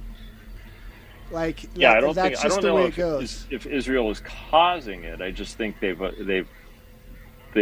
like there's like policy that's come about because of, for example, Christian love of Israel. Then you've got all these strange policies that are about censorship and pro-immigration and, Israel, pro-Israel foreign policy and stuff. And then, then the fallout from that is just natural because there's enough negative side effects, shall we say. There's negative side effects that people are not happy with. So if like whatever your policy is generating enough negative side effects, you have this natural occurrence of like division. So I don't know if you can exactly say Israel is responsible for it. I think they are. I think that we've been They're told that it's China or Russia interfering with our elections, right. and it turns out it wasn't. Right. It Yeah. was people with dual citizenship here in this country with not loyalties to the United States. Yeah. And that's just the way it goes. AIPAC owns both sides. Like I've yet to see a Chinese flag at a Republican convention. That's true. But I have seen an Israeli flag. I've seen both sides talk about how they're going to give whatever they need to Israel. So, and that comes from both left and right. Those that were backing their constituents that were doing the pro-Palestine rallies. I see it across the board. That's what I see. I believe that every sub-faction and faction that we've seen has been a way to manipulate to where we are currently right now, which is a greater Israel project. That's what I see. I really see that. To me, it feels like they're going to integrate AI into it. They're going to integrate surveillance into it. They're going to try to, Right. There's been like seems like. Go ahead. discussion of like they're trying to get ahead of AI because they're saying that social networks are falling out of favor, and so like or AI is replacing social networks. Like you could say like ChatGPT is what MySpace was in terms of like popularity. Like when MySpace came out, people were like, "Are you on MySpace? Are you using MySpace?" And now ChatGPT is out. And people are like, "Do you use AI? Are you using ChatGPT?" And so instead of like Israelis like controlling social network stuff, they're like, "Oh, we better get ahead of AI and make sure the algorithms talk positively about us in all circumstances." So I think they want to dominate. But if you're asking AI how to fix your kitchen sink, I don't think it's going to like add a footnote about how you should donate money to Israel. I don't know. I mean, I don't know. I just think that like there's a lot of like shell game type stuff that happens, and like a lot of like side distractions, and it feels like there's been a lot of false flags dealing with trying to change perception into certain things and to cover up certain things. And I kind of feel like it's a dark hole to go down to, really, when you start to realize it. Like, I never thought that I would, think this way. You know, and there's parts of me that doesn't want to. Right? Oh yeah, Doesn't- yeah. That doesn't want to think that way. But You want to go back to 1984 when you when thought I you was had the innocent, narrative listening correct? to Depeche Mode, going to junior high school. Yeah, that would have been great. So those were the days. Yeah. But it's not going to be that way. Like, there's this mad rush to get all this stuff done too. Like, it's like what Jimmy Dore says. We're going to have, you know, AI and surveillance, but we're not going to have a high-speed rail like China has, or we're not going to have, like, we're going to have crime, you know. Yeah. I think high-speed rail is pretty funny because people have been just like wanting that for like forever. I don't really care about it. I want a jetpack, or an anti-gravity board. I want what was promised to me. I think jetpacks were promised to us. Yes, they were. Viable Not jetpacks like in the 3,000 years ago sense, but they were promised to us in the 80s. 3,000 years ago, they were promised to us. Yeah. But yeah, I do think maybe it's a thing about independence. So like if you're a Californian, you want your jetpack because you're independent-minded, or maybe just West Coast. Just want to fly, bro. Just want to fly with a jetpack. That's all I care about. I don't care about, you know, I mean, I guess I am independent-minded, but I'm independently minded that I'm owed a jetpack. And I think that we should start a lawsuit. Sue for not giving us the jetpacks because you we were didn't promised. give us our you didn't give us our jetpacks. Now that you know, is and a then you could lawsuit also, I'd get behind. I mean, if I become president, you know, Mojo the Man. Who would we sue? Would we sue NASA? Or 2028. I promise everyone a jetpack. I promise everyone a jetpack. Would you go after NASA, like a government space thing, or would you go after the private sector for that? Like, would you sue Elon Musk, for example, for like? I mean, if anyone can build a jetpack and hasn't delivered. Right. Exactly. It's like you have the technology to deliver the right ideas, but instead you're using technology to deliver the wrong ideas, and we're going to sue as a result.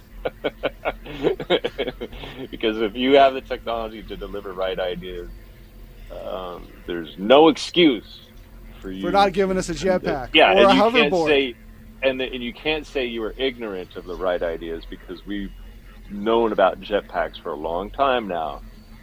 And so, like, you can't just deny that you never heard of it, or say you've never heard of jetpack. Nope. I don't know what that is.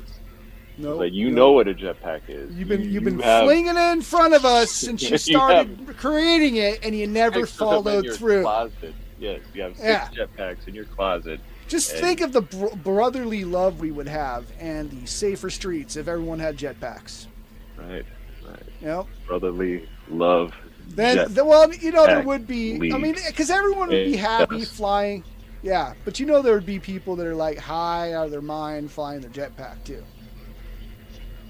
So that could cause some you would need to be high out of your mind, because you would be literally high.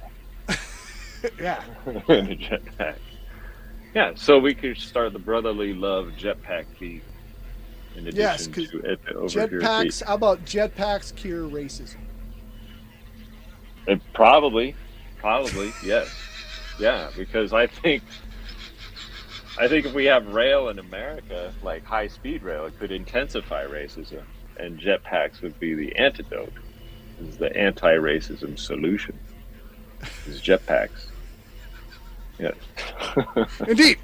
Yeah, and so we can include that in the lawsuit. We can be like, Elon Musk is racist. Yep. because he's not delivering jetpacks when he knows that's the right idea, and he has the technology to do so. You've basically created an air-apartheid state. Yes. Speaking of hot ideas and trademarking them, in addition to the Brotherly Love Jetpack League here that we're going to trademark, don't forget about Of Dark Matters Armageddon insurance. Because we have when you're going through a biblical apocalypse, an alien invasion, or just a shit hits the fan scenario, you're going to want insurance. You will. Yeah. You will. And For we only we are $5,000 a month, we hope to bring that forth for you. We'll write out the paperwork. we are also trademarking the FM's OP, which is we are the friendly minotaurs of podcastery. Here. Yeah, you got to show that picture. You got to bring that picture up and present it. It's Yeah. over on our X.com account. Well, you'll have to download it and put it up here because you just can't. You got to. Let me see if I can Nut put up it or on shut up, here. bro. You got to bring that up. There we go. Yeah. Hold on. Let me Yeah. present it real quick.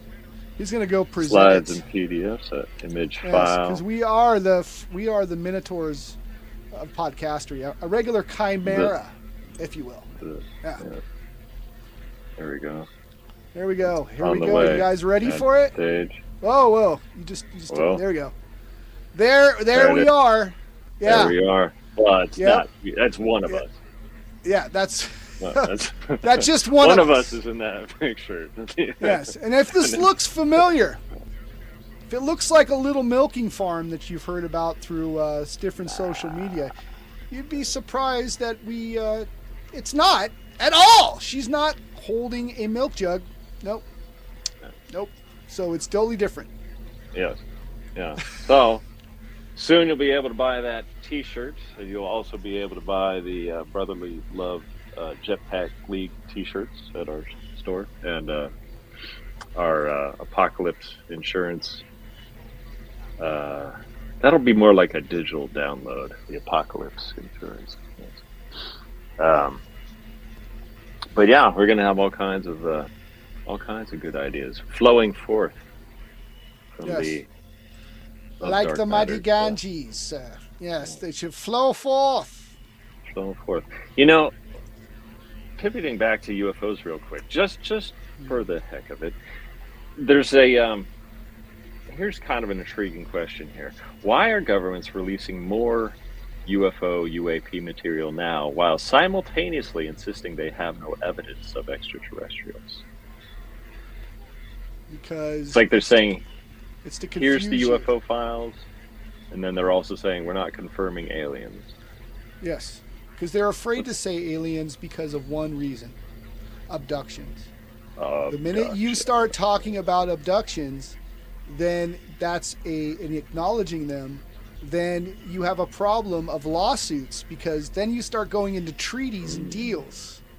That Not you just allowed an lawsuits. alien race to go anal probe people and shove things in orifices they didn't know existed, and to make hybrid children. Then that opens up to the hybridization program if that exists.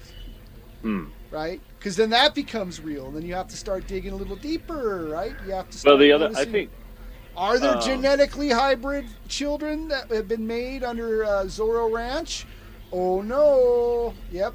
I think there where would it be starts to get weird. interest in implants as far as like lawsuits and what have you. And I also would think that like medical protocols for doctors that run into people that do have implants that need to be removed. There would need to be. Oh, that business will soar. Well, there needs to be like certain. That'll be a protocols, booming like, business. Huh? What's that? There needs to be protocols, like what do you do with the implant? Where does it go to for research? And as far as like the information, like let's say you get like some implant removed, and then like it gets sent to some facility over to Wright-Patterson Air Force Base or something, and they study it. Like you should be able to have like, if you know how they can track your vote allegedly, like when you vote, they'd be like, well, you can track when they received it and when they counted it and when it was logged. It's like you should be able to have like that kind of tracking system on your implant. So like they should know like when it arrives at Wright-Patterson Air Force Base, which lab facility did it go to, and then all the way down to like what planet or what dimension of the multiverse did this implant come from? Like which alien was responsible for this? Was it a gray? Was it a reptilian? An Andromedan? What have you? And then, because when you visit your fucking local psychic, now you have some more information to give to them. You just be like, look, I went to a doctor, I had an implant taken out, and I was told that this was from an Andromedan. And, you know, and how does that fit into the rest of my timeline here on Earth? Yeah, I agree. I mean, it's like having. I still want a jetpack, goddammit, yeah, and a hoverboard, both. Yes. We'll start with the greedy. jetpacks. Okay. I think the hoverboards are like a side thing. I mean, are you they already though? have a jetpack. What Are do you they? need a hoverboard for? Okay. I mean, if you have a hoverboard, that's. I mean, because now you're like a sky surfer. It's like, oh, I'm just riding the waves out here. Yeah. Like, you know, like, I don't know, because you need like the jetpack to catch on the new thermal that you're wafting on, you know. So you can't just have a hoverboard without a jetpack. So the jetpack is first, hoverboard second. Okay, well, I mean, you're making rules for this. I'm making no rules. I am making. When I get elected in 2028. 2028. Are you? We're gonna up manufacturing with hoverboards and jetpacks. I was gonna send my $5 to AOC. Now I gotta send. Oh well, you now you got it. Now you got to do it to me. Yeah. Shit. Nah.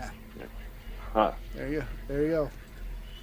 Huh. Well, I did not know Mojo is planning on a presidential bid. I don't know if it's as a presidential run. It's more of an idea of a dictatorship, you know. Dictatorship. Well, I'm a just do what dictator Trump you did. can count Just on. like I'm a you don't dictator that'll announce give you a that. jetpack. You just what you do, Mojo, is you promise that you will never become a dictator, and you hold on to that promise. Hold on to that promise for 11 years. I'm going to dictate. And then when you get jetpacks. elected, just be like, psych, I'm a dictator. And, and people be like, Mojo, how could you? You said for 11 years you'd never become a dictator. That's why I voted for you. It's like, well, more fool you. Well, jetpacks. And I changed global warming so it doesn't happen anymore because everyone's flying jetpacks now.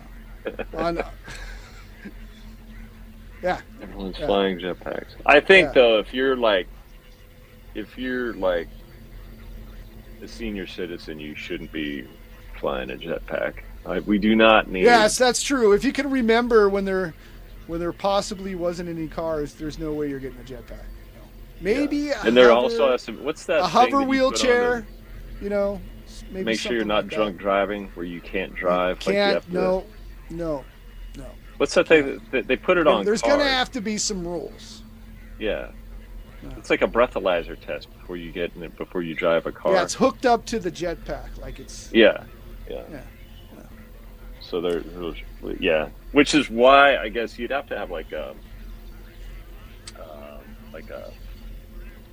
retinal scan or something, like it's like some kind of identity to like make it, like you have to like have a certain clearance. Yes. It's like a driver's license, sort of. Yes, like Q an extension clearance. of real ID, like a jetpack ID. Yeah. Well, So I mean, like they did it with drones, right? You have to get an aviation license to even have one that can fly a certain height or whatever. Huh? Why not? Yeah. You know, I bought a little $40 drone a while back. Yeah. On Amazon. Mm-hmm.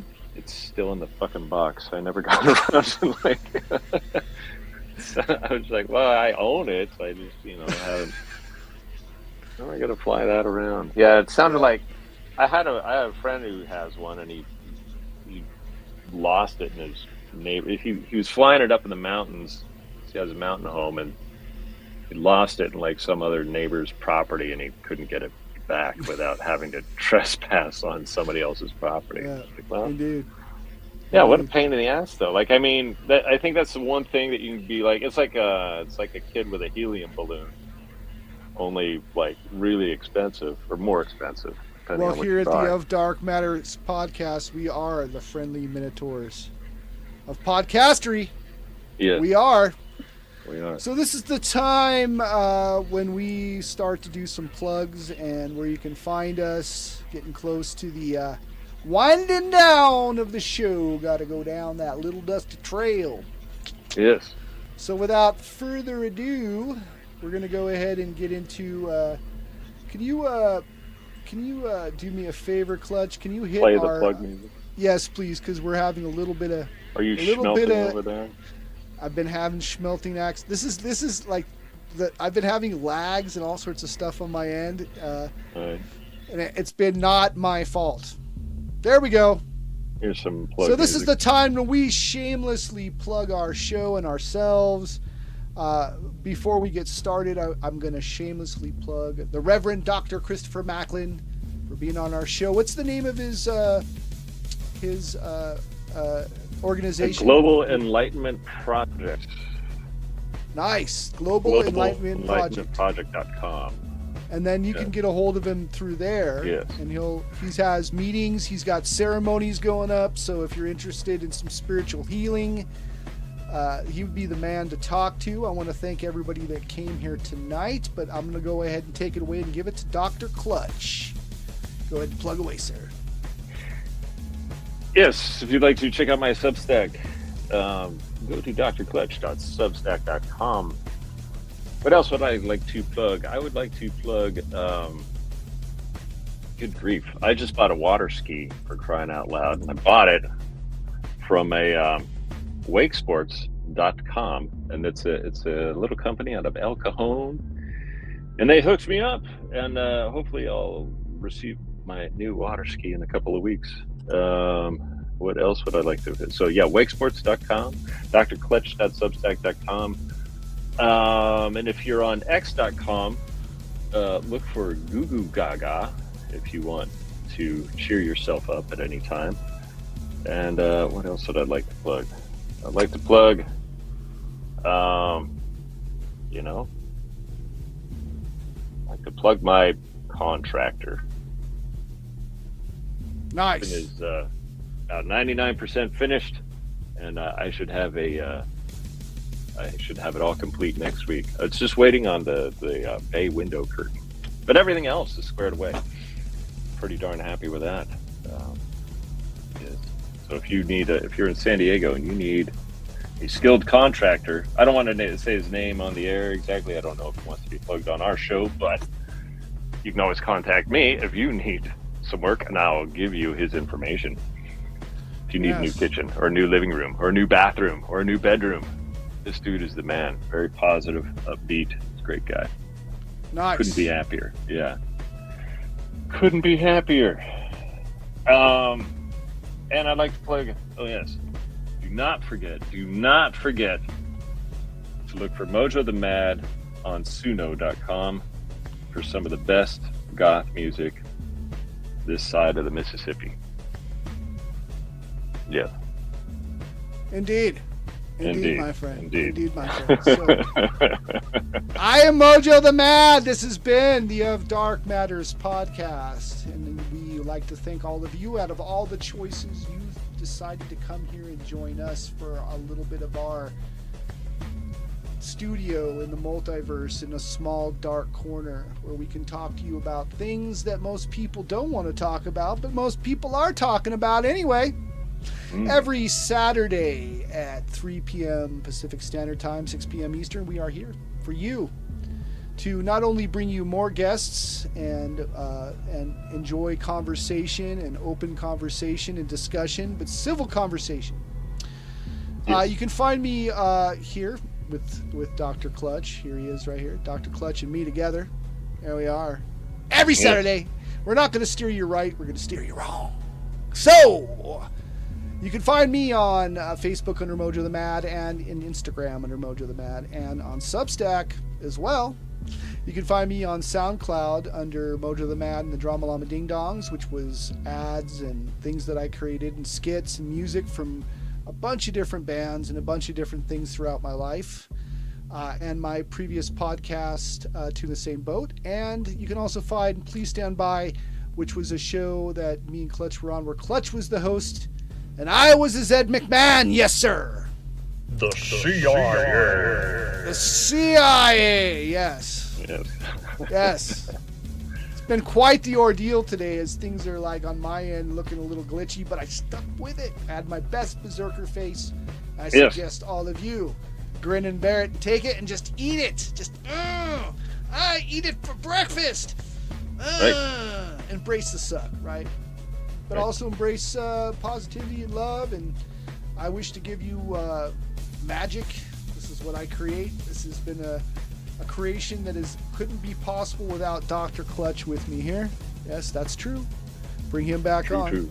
Right. No matter how things seem to be, that was funny. You mentioned that thing about what's going on with the news, and it's the same dull shit that we've been hearing. Like, I'm so bored of this. I'm so bored of that. Well, then do something outside of watching information. Right. And while we give you some information, we're but one of many. Remember, take a break from screens if you can. Remember to try to be healthy. Try to be aware. Don't be self-destructive. Try to be good to one another. And we'll try to be good to you as well. Yes. So next week, we have Jennifer Hicks from Creepy Culture Podcast coming in to stop by for an interview. Then Creepy after Culture. that, the next following Saturday, we're going to have the Ghost Theorist. Hopefully he doesn't ghost us again to play ghost banjo in Nashville. But never can know. Are there 2 more Saturdays we got in June, or 3? How many more Saturdays? I think there's 2 more. We have 2. There is 2 more. Yeah. And then I'll be out for 2 weeks. And I think I'll be out. And I'll for be 1 out week. too. Yeah, I'll be out. I'll actually be out for 1 week. Yeah. Actually, I'll be out for 2 as well. Because I'm going camping. 2 weeks? Yes, I'm going camping. Yes, I am. So July is going to be only 3 Saturdays. Well, we got Zach Black coming. In July? 30 Hits of Acid guy. We're getting him back on. Oh Yep, my. that's coming up when we come back. It's going to be fantastic. Just had a good talk with him today. So if you could go ahead and end the plug music, we'll go ahead and take you out. I hope you have a wonderful, wonderful rest of your week. Have a good night.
All of us here at the Dark Matters podcast would like to thank all of our listeners that tune in to us every Saturday at 3 p.m. Pacific Standard Time, 6 p.m. Eastern.